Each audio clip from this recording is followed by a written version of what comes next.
is one of the best choices I've made. This is Fiona. Yay! Is an immigration lawyer in Midtown Manhattan, right? Yay! Just moved here from Maryland. Yay, Maryland! Graduated from DC though. Graduated there and worked in Virginia and Maryland and DC, and then now. How many years have you been practicing as a lawyer? Probably 2 years. Tell us a little bit background about yourself, like introduce yourself to the audience. Okay. So I actually graduated Bachelor of Law from China, 2014, and then I moved here right after I graduated because I have some family here. So my first job actually in New York. I lived in New York briefly for half a year and then moved to Maryland and then started law school there, graduated, got a job in DC first and then the DMV area, DC, Maryland, then Virginia. And then recently just moved to New York City this month actually. Yes, During a pandemic. exactly. So welcome the new residents of New York, Manhattan. Yay, So love you're it. familiar with New York already since you've been living here? Kind of, but not really. Okay. Yeah, but I know the area, but I don't know the specific stuff in a specific area. Okay. Yeah. So, and you study LLM. Tell us more about the school life as LLM. Oh my God. Is that kind of competitive, or how many study you need to do? How about the reading load? Yeah, actually, since I did an LLM degree, it was only like a year. I did a year and a half because I was working at that time as well as an internship. It was pretty tough because first of all, the language barrier and a lot of like legal terms you have to really understand. Gotta catch up all the readings. So for us, probably like study every single day for 1 year and a half. Like my average sleep hours was like 4 hours per day. Yeah. For 1.5 years. Yeah, it was pretty tough. Okay. It was pretty tough. It's not easy. Yeah, and then it was very I competitive. can't even as well. imagine about the JD lifestyle. I know. They're the real warriors out there. But I do feel like law school is one of the best choices I've made Okay. in my life so far. So I really love law school. It just shaped me a different person. So what do you think after 1 year and a half of law school study? What can you see yourself improve during the 1 year and a half?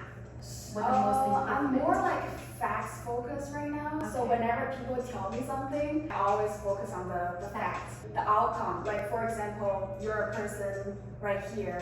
I gotta make a conclusion. It's like, oh, you probably did something like that. That's what made you The become logical. right. The That's critical what made thinking. you become like who you are today. So I like that. I like the concrete facts. I don't like people saying, oh, I like doing this. I did that. I probably did something else a couple of years ago. So I was like, okay, cool, but show me. More like critical thinking and need the logical behind it. Yeah, and People have a hard time to fool you. another thing I've learned from law school is that feelings are not fact. Because at the beginning, I was like a very emotional person too. I'm still emotional, but whenever I work, I just try to put the emotional side away. Like you can have different personalities, In right? different environments. Yeah, it's different. Yeah, so feelings are not fact. You're currently feeling sad doesn't mean you're a sad person, right? Right. It's not So fact. feeling is the feeling. Feelings are feelings, exactly. That's why they have some misconceptions saying that lawyers are cold-hearted or cold. Yeah, I can see that too. I Yeah. can see that too. It's not because cold, it's more like a lawyer focused on the facts. Yeah, because the emotion can be shifted from one spectrum to the other. Yeah. How can you be a lawyer when you're emotional? I mean, you can technically, yes. For some laws, especially like family law, you have to be like, engage with clients. Exactly. I mean, maybe it just depends on what kind of area of law you practice. And after graduation, you found a job in DC. I know that JD is competitive out there too. And you're LLM. Compared to JD, it definitely have a little bit disadvantage, right, to the job market. For sure. And how can you be able to manage that and still find a job as international students? Just gotta do it.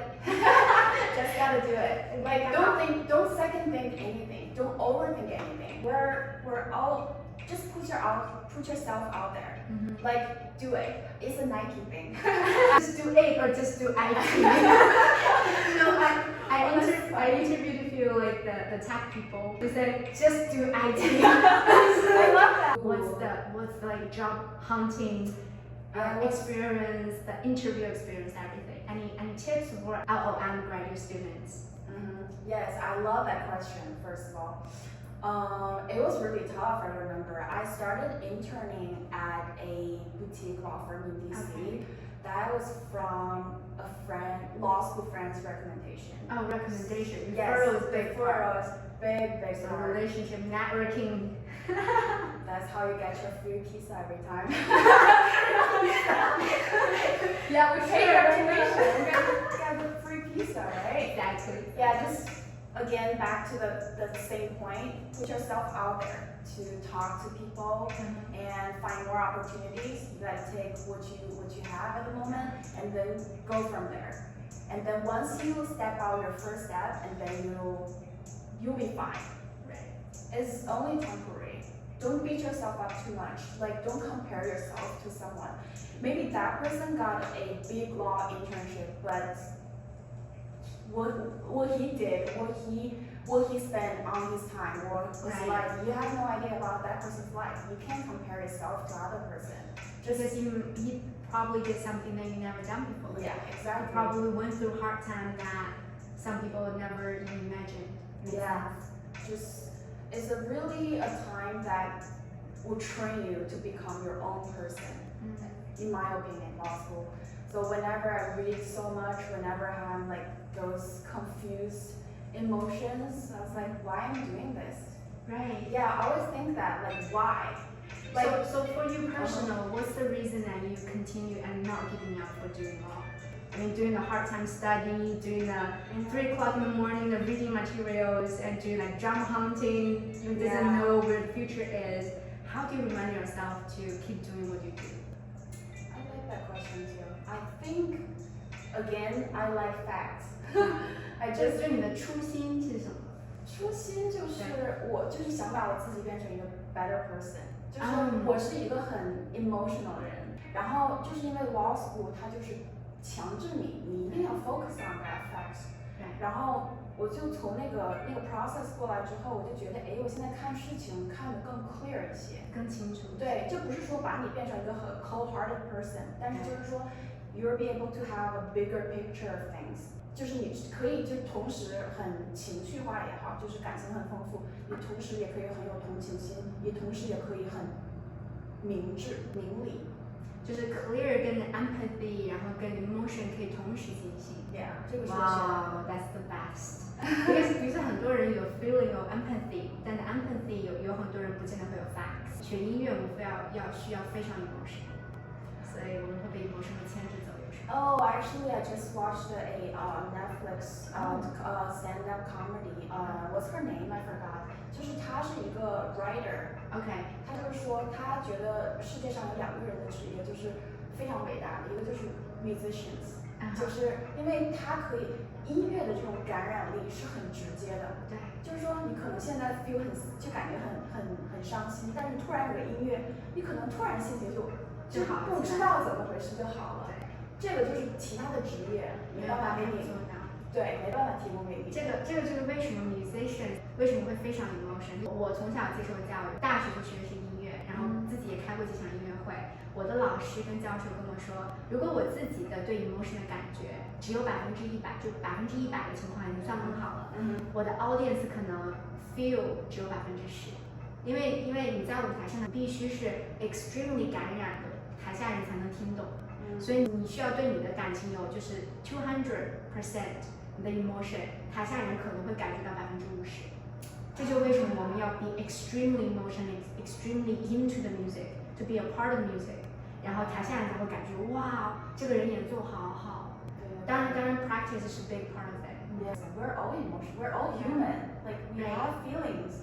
能把 empathy 跟一个 emotion 再加上那个 lawyer 的 critical thinking 加在一起，完美，真的是完美。我们先暂停，我确定一下录。对，有没有念？OK OK。